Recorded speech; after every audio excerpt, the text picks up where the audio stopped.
ঠিক আছে জুয়েল ভাই।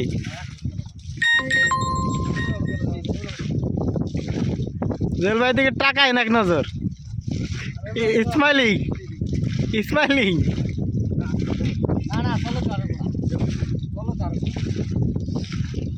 আসসালামু আলাইকুম, আমি ইব্রাহিম বাবু শেখ। ভিলেজ ফার্ম লাইভ ভিডিওতে আপনাদেরকে স্বাগতম।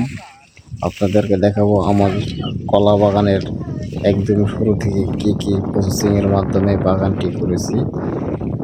তো দেখতে পাচ্ছেন বোরিং করা হচ্ছে, 80 ফিট গভীর হবে।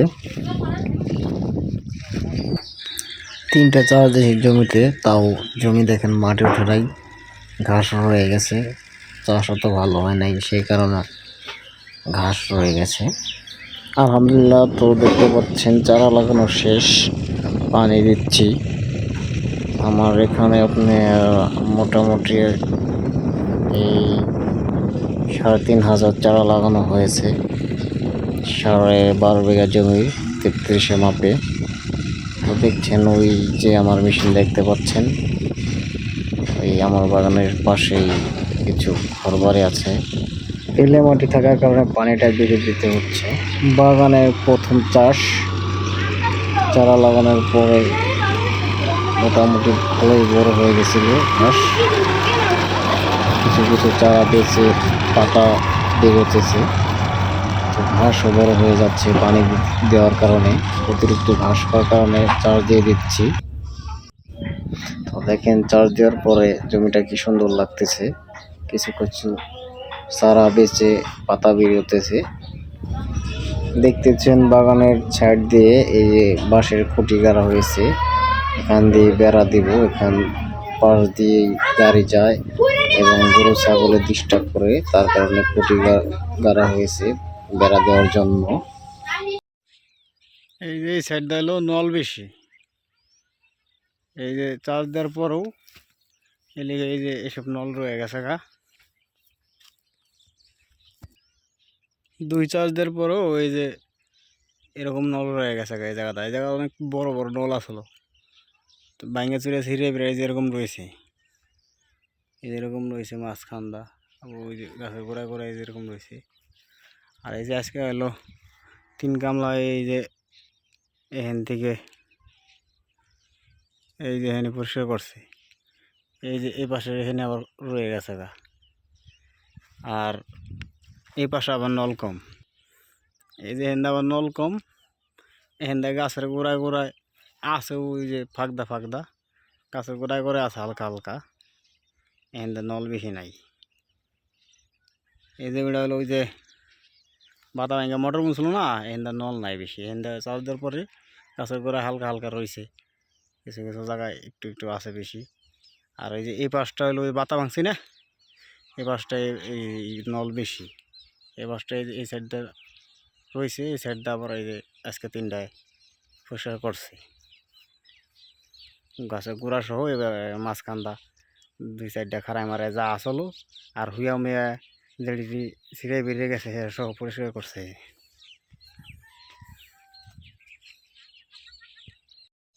তো মোটামুটি কোনো রকমের নর্মাল বাঁশের আড়ি দিয়ে, বাঁশের খুঁটি দিয়ে বেড়া দিয়েছি, কারণ গরুতে ডিস্টার্ব করে। এই পাশ দিয়ে গরু নিয়ে যায় এই চকে ঘাস খাওয়াতে, তো তখন এই বাগানে ঢুকে যায়। বাগানে ঢুকে ওই যে নতুন পাতা বেরিয়েছে সেই পাতা খেয়ে ফেলে। তো আরো ভালো করে দিতে হবে বেড়া। দেখতে পাচ্ছেন মেঘলা আকাশ, অনেক মেঘ আকাশে জমেছে। মোটামুটি 50% চারা পাতা বেরিয়েছে, খুবই ভালো লাগতেছে মেঘ আসা দেখে। তো বাগানে যখন কোনো ঘাস না থাকে আর মেঘলা আকাশ থাকে, তখন দেখতে খুবই চমৎকার লাগে। দেখুন মেঘলা আকাশ, কলার চারা, পাতা বেরোতেছে, তো সেরকম লাগতেছে, আমার কাছে খুব ভালো লাগতেছে। আর যখন দেখি মেঘ আসবে তখন আরও ভালো লাগে, কারণ আমার এখানে বেলে মাটি, পানি অনেক লাগে। কোনো রকমের রোদ উঠলে মাটি সাদা হয়ে যায়।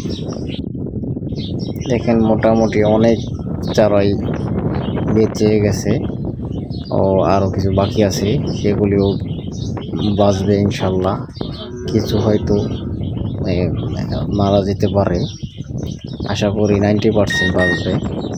3500 ওই চারার মধ্যে আপনার হয়তো 3500-3600 চারার মধ্যে 100 চারা মার যেতেই পারে, এটা স্বাভাবিক।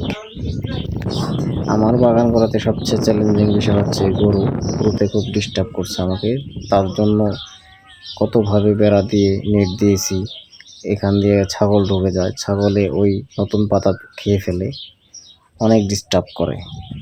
তো এই গরুর জন্য আমার অনেক কষ্ট করতে হচ্ছে, অনেক কষ্ট করেছি শুধুমাত্র এই গরুর জন্য। কাজ না থাকলেও এই গরুর জন্য বাগানে বসে থাকতে হচ্ছে।